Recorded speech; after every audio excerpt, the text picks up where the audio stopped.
স্বাগত চ্যানেল ওয়ানের বিশেষ আয়োজন মুখোমুখি অনুষ্ঠানে। আপনাদের সাথে আছি আমি জান্নাতুল ফেরদৌসী। আর আজ আমাদের অতিথি বাংলাদেশে পরিবেশ আন্দোলনের অন্যতম সংগঠক শরীফ জামিল। শরীফ জামিল, স্বাগত আপনাকে। পরিবেশ নিয়ে দীর্ঘদিন কাজ করছেন। আপনার সব থেকে বড় পরিচয় আমি যতটুকু জানি, আপনি বুড়িগঙ্গা রিভার কিপার হিসেবে কাজ করছেন 2009 সাল থেকে। আপনার প্রথম প্রশ্ন আমার, কেমন আছে বুড়িগঙ্গা? বুড়িগঙ্গা তো ভালো নেই। বুড়িগঙ্গা আমি যেটা গত বেশ কিছু বছর যাবৎ বলছি, বুড়িগঙ্গা নদী নেই, বুড়িগঙ্গা এখন একটা নর্দমা। যে কারণে নর্দমা বলছি সেটা হচ্ছে আমাদের নিজেদের অব্যবস্থাপনা, আমাদের যে নদী সংরক্ষণের আইনগুলি আছে এগুলির বাস্তবায়ন না হওয়া, এবং অবশ্যই আমাদের দেশে পপুলেশন প্রেশার রয়েছে, সেটার কারণে নদী দখল হয়েছে। কিন্তু নদী দখল না হওয়ার জন্য আমাদের আইনি কাঠামো রয়েছে, সেটা 1950 সাল থেকেই ছিল, কিন্তু কেউ এটা বাস্তবায়ন করতে আন্তরিকভাবে কাজ করেনি। আপনি তো দখল দূষণ বুড়িগঙ্গা প্রাণ ফেরানোর জন্য কাজ করছিলেন, মানুষকে জনসচেতনতা আনার জন্য দীর্ঘদিন কাজ করেছেন, সেখানকার কোনো ফল কি পেয়েছেন?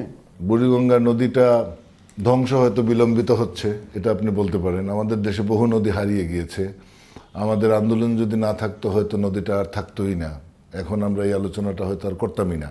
দূষণের ব্যাপারে তো দূষণ তো আসলে করার কথা না, যে ইন্ডাস্ট্রিগুলি দূষণ করে। আমাদের স্টাডি আছে ঢাকার চারপাশে নদীর দূষণগুলির জন্য কারা দায়ী, এটা ওয়ার্ল্ড ব্যাংকের finance institute of water modelling study করেছে বেশ আগে, 2006-এর দিকে।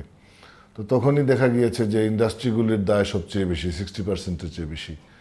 কিন্তু ইন্ডাস্ট্রিগুলি তো আসলে কমপ্লায়েন্ট হওয়ার কথা ছিল। তারা যখন ব্যাংক ফাইন্যান্সের জন্য চায়, প্রজেক্ট প্রপোজাল তৈরি করে, তখন তো তাদের অ্যাফ্লুয়েন্ট আপনার ডিসচার্জ করার আগে এটাকে ট্রিট করার ব্যবস্থা তাদের থাকে, কিন্তু তারা এটা মানে না, করে না। এটা আমাদের রেগুলেটরি অথরিটিগুলির সমস্যা। আমরা সেই জায়গায় নাগরিকদের পক্ষ থেকে দাবি জানিয়ে আসছি দীর্ঘদিন থেকে। কোথাও কোথাও কাজ হয়, কোথাও কোথাও হয় না, কখনো কখনো হয়, কখনো কখনো হয় না। আলটিমেটলি এটা যে নদীকে সংরক্ষিত করেছে এটা বলা যাবে না, কিন্তু সংরক্ষণের নামে অনেক কিছু হচ্ছে। হাইকোর্টের রায়টার কোনো রেজাল্ট এসেছিল কিনা? হাইকোর্টের রায়ের পরে তো সীমানা প্রাচীর দেওয়া হয়েছিল, অনেক আমরা অ্যাক্টিভিটি দেখেছিলাম, সেটার কোনো ফল কি জানেন? এটার ফল পাওয়া গেছে কিনা? হাইকোর্টের রায়টা যদি 2009-এর দেখেন, এটা একটা যুগান্তকারী রায়। এটাতে নদীর সীমানা কিভাবে চিহ্নিত করতে হবে সেটা বলে দেয়া আছে, সার্ভেটা কিভাবে করবে বলা আছে, যে নদীর আকার নির্ধারণের ক্ষেত্রে 2009-এর রায়েই বলা আছে যে 1966-এর যে পোর্ট রুলস সেটা প্রণিধানযোগ্য। তো সরকার যেটা করলো, বাস্তবায়ন করতে গিয়ে মূলত নদী কমিশন গঠন করে ফেললো। ভবিষ্যৎ হোক নিরাপদ, বিনিয়োগ হোক বিশ্বস্ত, আর আমার পছন্দ সল্ট বে। ওয়েলকাম টু সল্ট বে। ফেললো দাঁতহীন দন্তহীন একটা কাগজে বাঘের মতো, তাকে সুপারিশ করার ক্ষমতা দিল, ইমপ্লিমেন্টেশনের কোনো ক্যাপাসিটি দিল না। খালি নদী কমিশন হইলেও তার কোনো কার্যকর দায়িত্ব ছিল না বা ক্যাপাসিটি ছিল না। তারপর ডিমার্কেশন যেটা করলো, সেটা নদীর তলদেশে শীতকালে দেখবেন পাইলিং করে সীমানা আপনার ওয়াকওয়ে নির্মাণ করা আছে। আপনি তুরাগে যান, দেখবেন নদীর তলদেশের মধ্যে করা। তাহলে নদীর যে ফোরশোর এবং পার, এটা দখলদারদের কাছে আরও বৈধভাবে ছেড়ে দিল। তারপর আপনার ব্যতিক্রমহীনভাবে ভাঙার কথা, সেটা কোথাও কোথাও উচ্ছেদ বিধান করলো, নাম দেখানো। কাজে নদী প্রোটেকশনের জন্য আদালতের রায় থাকলেও এটা ভুল বাস্তবায়নের কারণে মূলত নদী স্মরণকালের বেশি দখল এবং ক্ষতির মুখে পড়ল। বুড়িগঙ্গার যে এখনকার বাস্তবতা, সেটা আপনাদের এই রিভার কিপারের দায়িত্ব, আপনার যে বুড়িগঙ্গা, এটা আসলে কি দায়িত্ব? আপনারা কি কাজ, আপনার কাজ কি? রিভার কিপার হওয়ার পরে আমার দায়িত্বটা একদমই সুনির্দিষ্টভাবে বুড়িগঙ্গা নদী সম্পর্কে তথ্য জানা, সেই তথ্য মানুষের সামনে তুলে ধরা, নদী পাড়ের মানুষকে সচেতন করা, সম্পৃক্ত করা নদী রক্ষার প্রয়াসের সাথে, স্কুল কলেজগুলিতে বাচ্চাদেরকে জানানো এবং বিভিন্ন ডিপার্টমেন্টের সাথে সমন্বয় সাধন করা, এই কাজগুলি মূলত করার। বুড়িগঙ্গার দ্বিতীয় চ্যানেল যে হারিয়ে যাচ্ছে, এটা মূলত আমি বুড়িগঙ্গা রিভার কিপার হওয়ার পরে দেখিয়েছি স্টাডি করে, কিভাবে হারিয়ে যাচ্ছে, কারা কারা দখল করছে ইত্যাদি। তারপর ট্যানারি রিলোকেশনের যে দীর্ঘসূত্রিতা এবং ট্যানারি রিলোকেশন না হওয়ার কারণগুলি কি, কেন হতে পারে, কিভাবে হতে পারে, এগুলি আমি তুলে ধরার চেষ্টা করেছি বুড়িগঙ্গা রিভার কিপার হিসেবে। বুড়িগঙ্গা পাড়ের যে কমিউনিটি বেসড অর্গানাইজেশনগুলি আছে, তাদেরকে বুড়িগঙ্গার প্রতি সংবেদনশীল করে তাদেরকে নিয়ে একটা বুড়িগঙ্গা নদী মোর্চা তৈরি করেছি। কাজটা কি এখনো চলমান? এখনো চলমান, কিন্তু এখন তো কাজের আপনার বিষয়গুলি আরও পরিবর্তিত হয়েছে। আপনি ধরেন যে ওয়াকওয়ে নির্মাণ করা হয়েছে, এই ওয়াকওয়ের মাধ্যমে নদীর কমিউনিটির সাথে নদীকে আলাদা করে ফেলা হয়েছে। আপনি এখন যদি যান বুড়িগঙ্গার পাড়ে, দেখবেন ওখানকার মানুষের তো নিত্যদিনের সঙ্গী ছিল নদী। তারা নদীতে থালা বাসন ধুতো, কাপড় ধুতো, গোসল করত। নোংরা পানি হলেও অনেক বাচ্চারা কিন্তু ওই পানিতেই লাফ দিয়ে পড়তো। কিন্তু এখন আপনি দেখবেন ওয়াকওয়ে এত উঁচুতে হয়ে গিয়েছে যে ওখানে যদি কোনো বাচ্চা পড়ে আর উঠতে পারবে না। অনেক মারাও গিয়েছে, এই গত বছরই বসিলাতে মারা গিয়েছে লোক। তারপর গবাদি পশু বা আপনার গরু, হাঁস, মুরগি, ওরা নদীতে গেলে আর আসতে পারবে না। নদীর সাথে একটা বড় আপনার বিভেদ তৈরি করে দেওয়া হয়েছে ভুল ডিজাইন এবং ভুলভাবে এটা বাস্তবায়ন করার কারণে। ফলে এখন দাবি আসছে যে এই ওয়াকওয়ে ভেঙে দেওয়া দরকার। তারপর আপনার এখন নদী মানে তো শুধু নদী না, বাংলাদেশের নদী তো বদ্বীপের নদী, আমি বলেছি, কারণ এর সাথে অনেক ছোট নদী সম্পর্কিত, অনেক খাল যুক্ত। আপনি দেখবেন বুড়িগঙ্গার সাথে অসংখ্য খাল দখল হয়ে গিয়েছে। আটিবাজারের দিকে যান, দেখবেন দিকে খালগুলি মরে গিয়েছে। আপনি রামচন্দ্রপুর কাঁচাসুর মৌজায় যান, দেখবেন খালগুলি নাই। হাইক্কার খাল তো এখন আর নাই, অথচ কত বিরাট এক খাল ছিল সেটা। আপনি এটার জন্য রকেট সায়েন্স লাগে না। আপনি যদি বসিলাতে যান, দেখবেন রামচন্দ্রপুর কাঁটাসুর মৌজায় একসাথে 200-300 10তলা 12তলা বিল্ডিং উঠেছে। আমরা নদী নিয়ে আপনার কাছে আরও আসবো। আমি আপনার কাছে প্রশ্ন থাকবে আমার যে এখন বাংলাদেশের নদীগুলো সবচেয়ে বড় হুমকি কি? আমরা অনেক হুমকি জানি, কিন্তু সবচেয়ে বড় হুমকি কি? আমাদের আসলে নেক্সট স্টেপ কি? আমরা আসবো, একটা ছোট্ট বিরতি নিচ্ছি, আবারও ফিরবো বুড়িগঙ্গা সহ বাংলাদেশের সব নদী এবং জলবায়ু নিয়ে আমরা কথা বলছি শরীফ জামিলের সঙ্গে। সঙ্গে থাকুন। ভবিষ্যৎ হোক নিরাপদ, বিনিয়োগ হোক বিশ্বস্ত, আর আমার পছন্দ সল্ট বে। Welcome to Salt Bay. আবারও ফিরছি মুখোমুখি অনুষ্ঠানে। আমাদের সঙ্গে আছেন বাংলাদেশের পরিবেশ আন্দোলনের অন্যতম সংগঠক শরীফ জামিল। শরীফ জামিল, আমরা কথা বলছিলাম নদী, বুড়িগঙ্গা নিয়ে, এবং আপনার কাছে আমার প্রশ্ন ছিল নদীগুলোর, বাংলাদেশের নদীগুলোর সবচেয়ে বড় হুমকি এখন কি? বাংলাদেশের নদী কিন্তু একটার সাথে একটা কানেক্টেড, আইসোলেটেড নয়। সারা দেশের যত নদী আছে মূলত 4টা নদী ব্যবস্থার উপরে দাঁড়িয়ে। একটা আমাদের অলমোস্ট ইন্টারনাল, যেটা আপনার কর্ণফুলী রিভার সিস্টেম, ওটা ছোট্ট, সারা দেশের ইনফ্লুয়েন্স ওইটাতে নাই। আর বাকি যে নদীগুলি আছে সব 3টা রিভার সিস্টেমের উপর আছে। একটা হচ্ছে গেঞ্জেজ পদ্মা বা গঙ্গা পদ্মা, আরেকটা হচ্ছে ব্রহ্মপুত্র, আরেকটা হচ্ছে বরাক মেঘনা।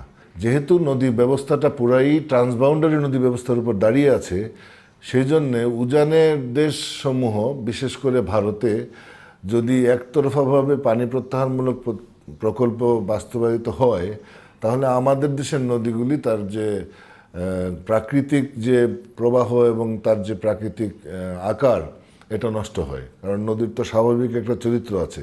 আমাদের উজানে যেহেতু ইউনিলেটারালি ভারত অনেক কিছু তৈরি করেছে, ড্যাম তৈরি করেছে, ব্যারাজ তৈরি করেছে, এম্বাঙ্কমেন্ট আছে, আমরা নিজেরা নদী ব্যবস্থাপনাতে কর্ডন অ্যাপ্রোচে গিয়েছি। নদীকে বাদ দেওয়ার চিন্তা করেছি আমরা ফসল উৎপাদনের নামে। বিভিন্ন জায়গায় বাসস্থান তৈরি হয়েছে। 70-এর পর থেকে আমরা স্লুইস গেট করেছি। নদীর সাথে হাওর এবং অন্যান্য যে বিল এবং জলাশয় আছে তাদের সম্পর্ক নষ্ট হয়ে গিয়েছে। ছোট নদী খালগুলি মরে গিয়েছে, দখল হয়ে গিয়েছে। কাজেই দুইভাবে আপনি ভাগ করতে পারেন। একটা হচ্ছে ট্রান্সবাউন্ডারি, উজান থেকে আমাদের যে স্বাভাবিক প্রবাহ সেটা ব্যাঘাত ঘটা, ফলে নদী তার চরিত্র হারিয়েছে সারা দেশেই। আর আরেকটা হচ্ছে আমাদের নিজেদের দেশে ভুল ব্যবস্থাপনা, ভ্রান্ত নীতি অনুসরণ। যেমন আমরা নদীর সাথে বসবাস করার মতো পরিকল্পনা করে আমাদের উন্নয়ন পরিকল্পনা করিনি। ফসল উৎপাদন মানে তো শুধু ধান উৎপাদন নয়, ফসল মানে যে শুধু শাকসবজি করতে হবে তা তো নয়। ইকোনমিক গ্রোথ তো আপনি মাছ থেকেও আনতে পারতেন। ট্রান্সপোর্টেশন মানে যে শুধু সড়ক পথে যেতে হবে তা তো না, নদী পথেও তো যাওয়া যেতে পারতো। কাজে আমি যেটা বলতে চাচ্ছি, আমাদের প্রাকৃতিক বাস্তবতাকে কেন্দ্র করে তারপর আমাদের উন্নয়ন পরিকল্পনাটা হয়নি, যে কারণে এটা সাংঘর্ষিক হয়েছে। আপনি দেখবেন নদীগুলি সব উত্তর থেকে দক্ষিণে এসেছে, কিন্তু আমাদের রাস্তা সব পূর্ব পশ্চিমে হয়েছে। তো প্রথমেই তো রাস্তাগুলি দেখবেন ছোট ব্রিজ করে প্রথম নদীগুলিকে নষ্ট করে ফেলা হয়, এবং তারপরে কিন্তু দখলগুলি শুরু হয়। আপনি একদম খুব ডিপলি অ্যানালাইসিস করলে দেখবেন দখলের প্রথম দায় হচ্ছে সরকারি ভুল সিদ্ধান্ত। নদীগুলি নষ্ট হওয়ার প্রথম দায় পানি উন্নয়ন বোর্ড কিংবা দেখবেন LGED বা রোডস অ্যান্ড হাইওয়ের।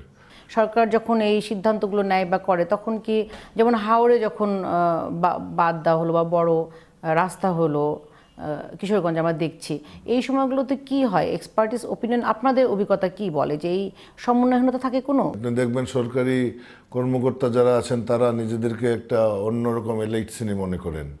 আপনি সাধারণ মানুষকে যে সম্মান করতে হবে এটা কিন্তু তাদের আচরণগতভাবে থাকে না, এবং অনেক সময় তাদেরকে এই দূরত্ব তৈরি করতেও বলা হয়, কারণ আমাদের দেশের মানুষও অনেক বেশি সুযোগ নিতে চায় এগুলির। একজন বড় কর্মকর্তার সাথে তার ভালো সম্পর্ক থাকলে সে সমাজে এটাকে ইনফ্লুয়েন্স করে অ্যাবিউজ করতে চায়, দুটাই আছে। কিন্তু আপনি যেটা বললেন সেটা আমাদের দেশে মানুষের সাথে সরকারের যে আইনের বাস্তবায়নের ক্ষেত্রে মানুষকে সম্পৃক্ত করা, এটা এখন পর্যন্ত প্রো পিপুল হয়ে ওঠেনি। যদি প্রো পিপুল হয়ে উঠতো তাহলে সবাইকে সাথে নিয়ে সিদ্ধান্ত গ্রহণগুলি হতো এবং বাস্তবায়ন হতো। আমরা সব সিদ্ধান্ত গ্রহণের সাথে যুক্ত, এটা বলা ঠিক হবে না। আমাদেরকে সবসময় বলা হয় না, যেটুকু সুবিধাজনক, যাকে নিলে কনসালটেশনটা তাদের সুবিধা হবে তারা এরকম করে, এটা তাদের কমফোর্ট জোনের মধ্যে তারা রাখতে চায়। তারা চিন্তা করে না যে এদের সুপারিশগুলি শুনলে দেশের উপকার হবে, আমাদের কাজটাও সাস্টেইনেবল হবে। আপনি হাওড়ের উন্নয়ন বললেন, কিন্তু আমি আপনাকে এটা বলে শেষ করি যে উন্নয়ন শব্দটার মানে কিন্তু আমাদেরকে ডিফাইন করতে হবে। যে কাজ মানুষের জীবনকে হুমকির মুখে ফেলে দিবে, ওইটা যে কাজই হোক আপনি এটাকে উন্নয়ন বলতে পারেন না। যে কোনো বড় প্রকল্প করার আগে আপনার তার সামাজিক এবং অর্থনৈতিক অভিঘাতটা যদি নির্মোহভাবে আপনি সমীক্ষা করতেন মানুষকে সাথে নিয়ে বিজ্ঞানভিত্তিকভাবে, তাহলে এটা বেরিয়ে আসতো। তখন আপনি প্রজেক্টের মধ্যেই রাখতে পারতেন কিভাবে এই পিলফারেজকে ঠিক করা যেতে পারে। আমাদের তো তা হয় না। আপনারা কি এই যেগুলি দেখেন যে খুব ক্ষতিকর বা খুব সংকটাপন্ন অবস্থায় চলে যাচ্ছে, তখন কি আপনারা আদালতের শরণাপন্ন হয়েছেন, বা বাংলাদেশে আসলে পরিবেশ আদালতের বাস্তবতা কি? আমাদের প্রথমত আদালতের বাস্তবতা তো আপনি নিশ্চয়ই জানেন। আদালত তো সরকার দ্বারা ইনফ্লুয়েন্সড আমাদের দেশে, কাজে আমাদের আদালত যে খুব স্বাধীনভাবে কাজ করে সেটা বলা যাবে না। আমরা শুধু পরিবেশ আদালত তো আরেকটু পরে আসতেছি, পরিবেশ আদালত তো নাই, এটা কোনো ফাংশনাল কিছু নয়। একটা না দুইটা পরিবেশ আদালত আছে, তাও সেইভাবে কার্যকর না। আর আপনি যে পরিবেশ সমস্যা নিয়ে আদালতে যাবেন সেই সুযোগ আপনার আইনের মধ্যেই নাই। আপনি এনভায়রনমেন্ট কনজারভেশন অ্যাক্ট আমাদের আছে, কিন্তু আপনি এর আইন আন্ডারে যদি আপনি কোনো প্রতিকার নিতে চান, কোনো অ্যাগ্রিভড সিটিজেন সরাসরি আদালতে যেতে পারবে না। যাওয়ার আগে তাকে ডিপার্টমেন্ট অফ এনভায়রনমেন্টের যিনি ডাইরেক্টর জেনারেল আছেন ওনার নো অবজেকশন নিতে হবে। তো আপনি যার বিরুদ্ধে প্রতিকার চাইবেন তার কাছে আপনি নো অবজেকশন নিয়ে আদালতে যেতে লাগবে আপনার। তো এটা তো ফাংশনাল হবে না, এটাই স্বাভাবিক। তা তো বটেই। আপনার নদীর যে দূষণ, দখল, নাব্যতার সংকট, এগুলোর কথা বলছেন, সবসময় বলছেন, কি ধরনের কার্যকর একেবারে ইমিডিয়েট পদক্ষেপ নেওয়া প্রয়োজন বলে আপনাদের সুপারিশ? এটা 2020-এ আরেকটা রায় দিয়েছে আদালত, যেখানে নদীকে জীবন্ত সত্তা বলেছে বাংলাদেশের। কিন্তু তখন কিন্তু আবার বলেছে যে নদী কমিশনকে একটা স্বাধীন প্রতিষ্ঠান হিসেবে সরকার গড়ে তুলবে, এটা আদালত আশা করে। তারপর বলেছে নদী কমিশন আইনকে আরও শক্তিশালী আইনে পরিণত করতে হবে। আমরা শুনেছি যে এই নতুন সরকার নদী কমিশন আইনকে অনেক কিছু যুক্ত করে এটাকে শক্তিশালী করার উদ্যোগ গ্রহণ করেছেন, যদিও এর মধ্যে অনেক পিলফারেজ রয়েছে। যেমন এখান থেকে নদী সম্পর্কেই শুধু কথা বলা হয়েছে, এখান থেকে বিল এবং অন্যান্য যে ছোট নদী খাল এগুলিকে বাইরে ফেলে দেওয়া হয়েছে। আমাদের দেশে আইন তো 1950 সালেই ছিল, আমি বলেছি, নদী রক্ষার জন্য। আমাদের দেশের সরকারও দেশ পরিচালনা করার জন্য অনেক কমিটমেন্ট সবসময় নেয়, কিন্তু এটা নির্মোহভাবে বাস্তবায়ন করার মতো সরকারের সেই দৃঢ়তা এবং সক্ষমতা আছে কিনা, এটা হচ্ছে ইম্পর্টেন্ট। সরকারের নেতৃত্ব যারা দিচ্ছেন তাদের সেই দৃঢ়তা আছে কিনা, তাদের সেই সক্ষমতা আছে কিনা। এটা যে আমার কোনো ব্যক্তিগত সক্ষমতা থাকতে হবে তা নয়। আমার যদি সদিচ্ছা থাকে তাহলে আমি এই সক্ষমতাটা গড়ে তুলতে পারি সামগ্রিকভাবেই, সবাইকে সাথে নিয়ে। এখন আমি সবাইকে সাথে নিব কি নিব না এটা নির্ভর করবে আমার দৃষ্টিভঙ্গির উপর। আমরা দেখি যে সরকারি আর বেসরকারি এই যে পর্যায়ে অংশ, এইখানে সবসময় একটা কনফ্লিক্ট আমরা দেখি। এটা নিয়ে আপনার কাছে আসবো, আবার একটা বিরতিতে যেতে হচ্ছে, আর একটা বিরতিতে যাচ্ছি, ফিরছি কিছুক্ষণের মধ্যেই, সঙ্গে থাকুন। ভবিষ্যৎ হোক নিরাপদ, বিনিয়োগ হোক বিশ্বস্ত, আর আমার পছন্দ সল্ট বে। Welcome to Salt Bay. আবারও স্বাগত। মুখোমুখিতে কথা বলছিলাম পরিবেশ আন্দোলন সংগঠক শরীফ জামিলের সঙ্গে। শরীফ জামিল, আমরা যে জায়গাটা ছিলাম যে সরকারি বেসরকারি আমরা কেন এই বড় যেটা দেশের স্বার্থ, যেটা আমাদের আসলে একেবারে অস্তিত্বের সংকটে যার বলতে কেন আমরা একসাথে আসলে কাজ করতে পারি না? এটা দুই দিকেরই সমস্যা আছে মূলত। একটা তো হচ্ছে সরকারের সদিচ্ছার অভাব থাকে এবং সরকার ধারণ করতে পারে না সবসময় বেসরকারের সমস্ত রিকমেন্ডেশন কিংবা সমালোচনা বলেন, যেটা আমি আগেই বলেছি। আরেকটা হচ্ছে বেসরকারি প্রতিষ্ঠান যারা আছে তারা যে সরকারকে সরকারের মতো করে হ্যান্ডেল করবে সেই দক্ষতা বা আপনার অভিজ্ঞতা থাকে না, ফলে তারা অনেক সময় এটাকে অ্যাবিউজ করে নিজেরাও ম্যানিপুলেট করতে চেষ্টা করে। এই জন্যে মূলত এই দূরত্বটা তৈরি হয়। আর আগে থেকে তো একটা কলোনিয়াল রেজিমের প্র্যাকটিস আছে, আমি আগে বলেছি, সেটা এখনও আছে। তো আমার যেটা মনে হয় সেটা হচ্ছে যে সরকারকেও আইডেন্টিফাই করতে হবে কীভাবে এবং কারা মূলত তার সঠিক সহযোগিতা করতে পারবে বা পারছে। আরেকটা হচ্ছে যারা করতে পারছে না বা যারা করতে চায় না তাদেরকেও কিভাবে কগনিজেন্সে নিয়ে আসা যায়, তাদেরকে কিভাবে ঠিক করা যায়, সেটা সরকারকে করতে হবে। যারা পরিবেশ বা মানবাধিকার সংগঠন যারা কাজ করছেন বা এনজিওরা কাজ করছেন, সাধারণ মানুষেরও ধারণা যে আসলে আপনাদের মতো সংগঠনরা আপনারা যে কাজ করছেন আপনারা আসলে টাকার জন্যই করছেন, বাইরের ফান্ড পান সেজন্য করছেন। এই জায়গাটা কি আপনার অবস্থানটা আমি জানতে চাই। এটা খুবই ভ্যালিড। এটা এমনি এমনি তো মানুষ বলে না। আমাদের দেশে ধরেন আপনার আদিবাসীদেরকে নিয়ে স্বাধীনতার পর থেকে যে পরিমাণ ফান্ড এসেছে, এটা যদি মানুষ গোনেন আপনি, তাদের মাথা পিছু দিলেও তার চেয়ে অনেক বেশি টাকা হয়ে যাবে তার জীবন চলার জন্যে। কাজে এটা সঠিক কথা। এটার সঠিক কথার কারণ কি, আমাদের দেশে দুর্নীতি আছে, কমপ্লায়েন্সের অভাব আছে, জবাবদিহিতার স্বচ্ছতার অভাব আছে। কিন্তু সবাই যে তা করে তা আবার সঠিক নয়। অনেকে আছে অনেক কষ্ট করে সমাজকর্ম করেন এবং অনেকে আছে তাদের নিজেদের পরিবারের অনেক সম্পদকে বিলিয়ে দিয়ে করেন। আমি কি করছি সেটা আপনি অন্য জায়গা থেকে জেনে নেবেন, যারা আমার ঘনিষ্ঠ তারা, কিংবা আপনারা তদন্ত করতে পারেন আমি কি এটা থেকে কিছু করছি কিনা। কিন্তু আমার নিজে যেটা আমি আপনাকে বলতে চাই যে আমরা দুই ধরনের আছে, এটা আমরা জানি। সেজন্য আমরা চেয়েছি সামাজিক আন্দোলন গড়ে উঠুক পরিবেশ রক্ষার জন্য, যেখানে কারো ফান্ডের প্রয়োজন নেই বা দরকার নেই বা ফান্ডের ইনভলভমেন্ট থাকুক না। সামাজিক আন্দোলনটা কিরকম, যার নদী সেই জন্য তার নদীর গুরুত্বটা বুঝে এবং সেটা রক্ষার জন্য এগিয়ে আসে। এটা যে আমাদের সংগঠনের নামে করতে হবে তা নয়। পায়রা তাপবিদ্যুৎ কেন্দ্র বরগুনা, তালতলিতে এবং সুন্দরবন বেল্টে আপনারা কাজ করছেন। এই যে সামাজিক আন্দোলনটা, এটা আসলে কতটুকু প্রভাব ফেলতে পারছে বা মানুষকে আসলে কতটুকু সম্পৃক্ত করতে পেরেছেন? এটা তো অনেক দূর আমরা কিছু কিছু ক্ষেত্রে পেরেছি। যেমন ইন্টারিম সরকারের আমলে তো মানুষ সরাসরি এটা বন্ধ করার দাবি জানিয়েছে। এবং আপনি রামপাল তাপবিদ্যুৎ কেন্দ্রের আন্দোলন, এটা তো মূলত আমাদের জ্বালানি সেক্টরের যে প্রসার এবং তার সাথে যে পরিবেশ বিপর্যয়, আমরা ওইটাকে অ্যাড্রেস করা শুরু করেছি যখন আমরা দেখলাম যে সুন্দরবনের মতো একটা বিশ্ব ঐতিহ্য এবং আমাদের দেশের দক্ষিণবঙ্গের রক্ষা কবচ যখন হুমকির মুখে গেল কয়লা ভিত্তিক বিদ্যুৎ কেন্দ্রের কারণে, তখন মূলত আমাদের এই আমার বিশেষভাবে জ্বালানির এবং পরিবেশের কাজে যুক্ত হওয়া। তো এটা হয়ে যখন আমরা দেখলাম, তখন দেখলাম যে এটা একটা বৈশ্বিক বিরাট রাজনীতির অংশ হিসেবে বাংলাদেশ ব্যবহৃত হচ্ছে আসলে। কারণ আপনি 2010 সালে আমাদের জ্বালানি নীতি হয়, পাওয়ার সিস্টেম মাস্টার প্ল্যান হয়, এবং তখন জাইকা মূলত অর্থায়ন করে ট্যাপকো নামে একটা জাপানি প্রতিষ্ঠানকে আমাদের নিজে পলিসি তৈরি করার জন্য। প্রথমত আমি মনে করি আমার দেশের পলিসি আমরা নিজেরা করব। আমার দেশের পলিসি কেন বিদেশি সংস্থা করে দিবে? এবং নদী কমিশনের তৎকালীন চেয়ারম্যান সাহেব যখন এটা তৈরি করা হয়, তখন দুইটা তারা ওখানে মিশন করেছেন, ইনকোয়ারি মিশন, এবং তদন্ত করে লিখিতভাবে সরকারকে বলেছেন যেটা নদীর জায়গা দখল করে তৈরি হচ্ছে একটা অবৈধ প্ল্যান্ট, এটা ভেঙে দেওয়া হোক। লিখিত চিঠি আছে নদী কমিশন থেকে গভর্নমেন্টের প্রতিষ্ঠানসমূহকে দেওয়া হয়েছে, কিন্তু সেটা মানা হয়নি। সরকারগুলি সিঙ্গাপুরের স্বপ্ন দেখাতো, এখনও দেখাচ্ছে। গত সরকার দেখিয়েছে মহেশখালী মাদারবাড়িতে অনেক বেশি কিছু হয়ে যাবে। এখনও এই সরকারের আমলে বলছে, আপনি দেখবেন বিডা থেকে বলছে মহেশখালীতে অনেক বেশি উন্নয়ন, এই সেই নানান কিছু হবে। কিন্তু মানুষ তো বুঝতে শুরু করেছে যে জেলের জালে মাছ নাই।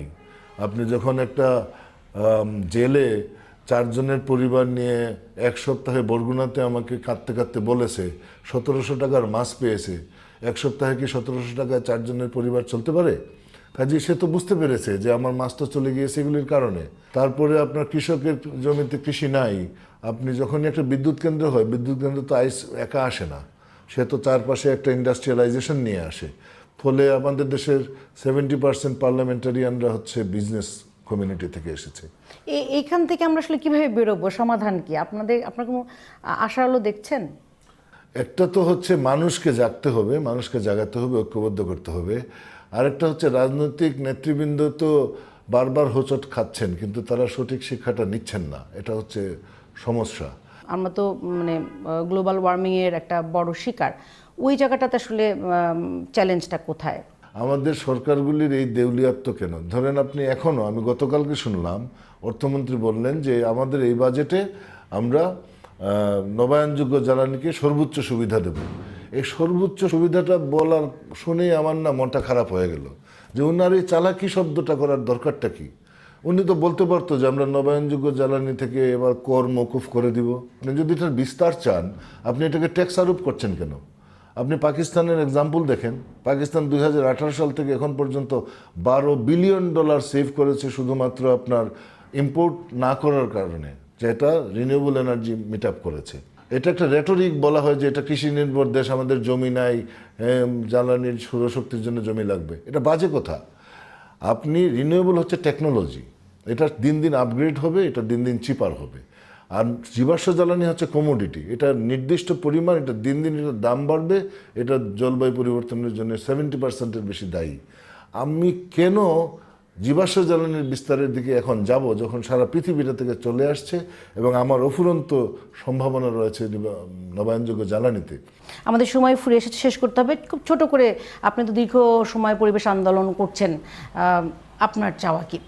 কেমন বাংলাদেশ দেখতে চান, খুব ছোট করে? পরিবেশ যদি সংরক্ষিত না হয় তাহলে বাংলাদেশ আসলে টিকবে না। বাংলাদেশের পরিবেশ বাংলাদেশের জন্য খুবই ইম্পর্টেন্ট। এটা গঙ্গা এবং ব্রহ্মপুত্রের ভাটির দেশ।